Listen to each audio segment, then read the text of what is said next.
आई analyst में आपका स्वागत है दोस्तों। हमेशा की तरह इस बार हम एक नए मुद्दे को लेकर आ रहे हैं। मुद्दे से रिलेटेड सारी षड्यंत्र और उसको उसको बनाने वाले षड्यंत्रकारियों का पर्दाफाश करने के लिए आज का मुद्दा है कोविड कॉन्स्पिरेसी। कोविड बीमारी और कोविड वैक्सीन, क्या है इसके पीछे का सच।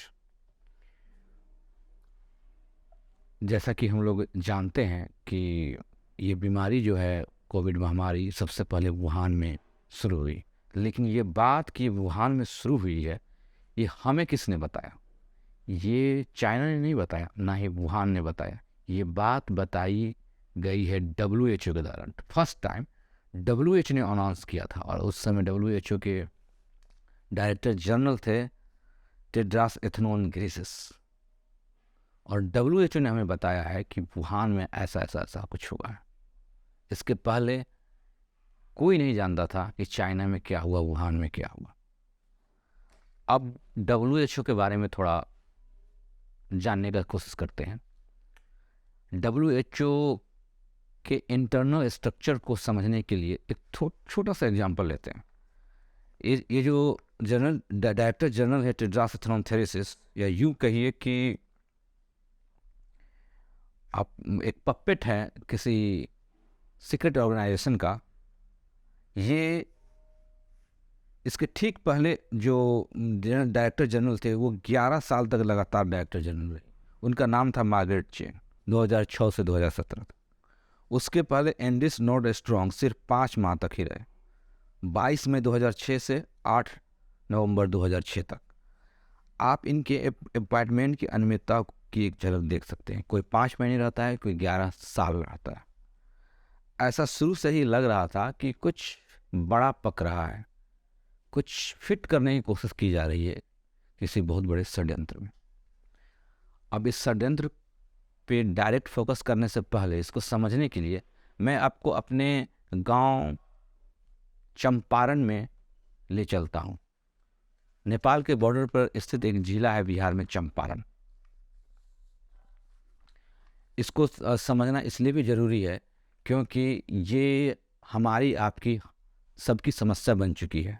ये बीमारी और इसकी वैक्सीन हम अपने आसपास देखते हैं कि 5 साल के लोग, 14 साल के लोग, 17 साल के लड़के लड़कियां हार्ट अटैक से, ब्रेन हेमरेज से मर रहे हैं। और सरकार कुछ कुछ कह के पल्ला झाड़ रही है। सुप्रीम कोर्ट में किसी ने केस किया तो सुप्रीम कोर्ट के सामने सरकार ने ये तर्क दिया कि कोई ज़बरदस्ती नहीं थी वैक्सीन लेने की, सभी लोग पल्ला झाड़ रहे हैं। टोटल 17 वैक्सीन को वर्ल्ड में अथॉरिटी दी गई थी। इतनी जल्दी बीमारी आती है और इतनी जल्दी 17 तरह की वैक्सीन बन जाती है, और 17 तरह की वैक्सीन को अथॉरिटी भी मिल जाती है। अब इसके पीछे का सच जानने के लिए चंपारण के गांव की एक छोटी सी घटना को हम समझने का प्रयास करते हैं। आप देखेंगे कि यहाँ पे जो ट्रिक, जो चालाकी खेली गई है, वही एक चालाकी एक बड़े ग्लोबल स्तर पर खेली गई है। चंपारण भारत के नॉर्थ में, बिहार राज्य में एक छोटा सा जिला है। वहाँ एक गांव में एक अजीब वाकया शुरू हुआ। बात है 1948 की। चंपारण के गांव के लोग इस बात से परेशान थे कि बच्चे गायब हो रहे हैं। ये बहुत ही एक भयावह घटना थी।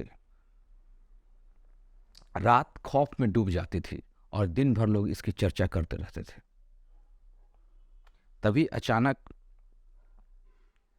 एक वाकया हुआ, और जमींदार एक मेहमान को गांव वालों के सामने पंचायत में इंट्रोड्यूस करता है। वो एक ब्राह्मण था, एक पंडित जी थे जो हरिद्वार से आए थे, ऐसा जमींदार का कहना था। और उनके साथ 2 चेले भी थे। पंडित का दावा था कि अगर वो यज्ञ करवाएंगे देवी का, तो इस तरह की समस्या से छुटकारा मिल जाएगा। अब गांव वालों के पास कोई चारा नहीं था, तो उन्होंने यज्ञ के लिए राजी सब लोग हो गए। और जब यज्ञ शुरू हुआ तो पहले हफ्ते में सही में कोई बच्चा गायब नहीं हुआ। इसके पहले हर हफ्ते 2-3 बच्चे गायब हो जाया करते थे, न बच्चे का लाश मिलता था और न पता चलता था कि आखिर बच्चे कहाँ गायब हुए। लेकिन यज्ञ से रियल में फ़ायदा देखकर दूसरे दूसरे गांव के लोग भी यज्ञ में जुड़ने लगे। धीरे धीरे एक जो देवी स्थान घोषित किया गया था जिस जगह को, जो जिस पुराने मंदिर को, उस मंदिर के आसपास हजारों की भीड़ उमड़ने लगी और पंडित ने दावा किया कि देवी नाराज़ थी, अब वो प्रसन्न हो गई है, अब कोई भी बच्चा गायब नहीं होगा। अब धीरे धीरे उस जगह का इम्पोर्टेंस बढ़ने बढ़ने लगा और पता चला कि सरकार ने उस जगह को तीर्थ स्थान बनाने की अनुमति भी दे दी है। और इसके पीछे जो हाथ था वो नवनिर्वाचित एमएलए का हाथ था कि जिसने ऐसा ऑर्डर पास करवा दिया था। आसपास जितनी भी ज़मीनें थी ज़मींदार की, सब जगह पे होटल, मार्केट और डेकोरेशन की चीज़ें बनने लगी और धीरे धीरे वो जगह एक बहुत ही सुंदर और रमणीक मनोहर स्थल में परिवर्तित हो चुका था। बच्चे गायब होने की बात पुरानी बात बन गई थी, वो दंत कथा जैसी बन गई थी गांव वालों के लिए।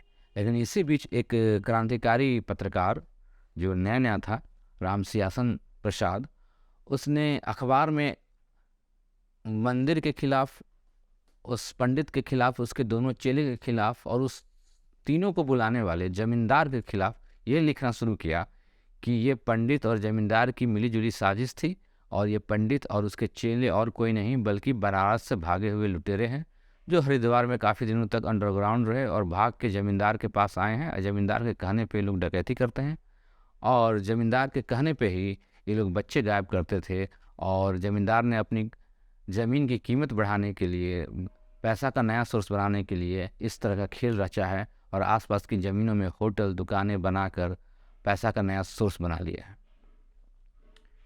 ये बात तो गांव वालों के पास गई, लेकिन गांव वाले में मैक्सिमम अनपढ़ थे, तो कुछ लोगों ने तो पढ़ा अखबार और उसने नाराज़गी जताई।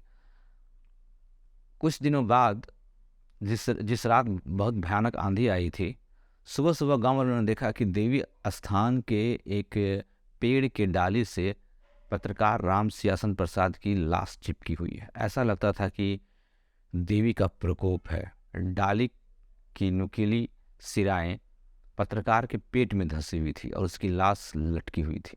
उसके आंख बाहर आ गए थे और आते बाहर निकली हुई थी, लटक रही थी। ये देख के गांव वाले डर गए। पंडित ने अनाउंस किया कि ये देवी का प्रकोप है और जो भी मंदिर और देवी के खिलाफ, उसके अनुयायियों के खिलाफ, उसके भक्तों के खिलाफ बुरा करेगा, देवी उसके साथ ऐसा ही करेगी। ये 1948 का समय था। उस समय ना कोई मीडिया थी, ना कोई दूरदर्शन था, ना कोई शिक्षा थी, ना स्कूल था। लोग उस पर बिलीव करने लगे। लेकिन धीरे धीरे धीरे उस पत्रकार की मौत के बाद इन्वेस्टिगेशन शुरू हुआ और धीरे धीरे ये बात तो वाकई में सामने आई। ये ज़मींदार के बुलाए हुए वो तीनों मेहमान एक बहुत बड़े गैंग के भागे हुए डाकू थे और वो विभिन्न स्थानों पर डाका डालते थे, लूट मचाते थे, बलात्कार करते थे और पैसे जमा करते थे, अय्याशी करते थे। ज़मींदार उनको एक भाड़े के टट्टू की तरह यूज करता था और अपने लिए क्राइम करवाता था। इस कहानी को मैं यहीं पे ख़त्म करना चाहूँगा। इसका संदर्भ में इस कोविड जो बीमारी है उससे लेना चाहता हूँ कि कैसे बड़ी बड़ी इलीट, बड़ी बड़ी मैन्युफैक्चरिंग कंपनियाँ इस बीमारी को क्रिएट करती है और वुहान में क्रिएट करती है, चाइना को बदनाम करती है या चाइना को ही अपना लैब बनाती है, जो भी हो, और फिर कैसे इसका खुद ही इलाज ढूंढती है और लोगों को ये एहसास दिलाती है कि वो हमारी मित्र है। लेकिन आप सभी जानते हैं कि पूरे दुनिया को, हर एक देश के मिडिल क्लास लोगों को, सामान्य लोगों को एक तरह से लैब रैट बना दिया गया है और उसका असर हम अब देख रहे हैं जब ढेर सारे लोग हार्ट अटैक, ब्रेन हेमरेज के शिकार हो रहे हैं इस वैक्सीन को लेने के बाद। सरकार इसको छुपाने के लिए तरह तरह के न्यूज़ फैला रही है। ज़्यादा ठंड हो गया है तो हार्ट अटैक आ रहा है, लोग जिम जाने के कारण हार्ट अटैक आ रहा है, लोगों ने स्टेरॉयड ले लिया तो हार्ट अटैक आ रहा है। क्या लोग पहले नहीं स्टेरॉयड लेते थे? पहले जिम नहीं जाते थे? क्या वो लोग पहले रनिंग नहीं करते थे? तो इस तरह के तमाम तरह के झूठे दलील दिए जा रहे हैं इस कॉन्स्पिरेसी को छिपाने के लिए। और उम्मीद है कि जनता इसे भूलेगी नहीं और सरकार से सवाल करेगी। धन्यवाद।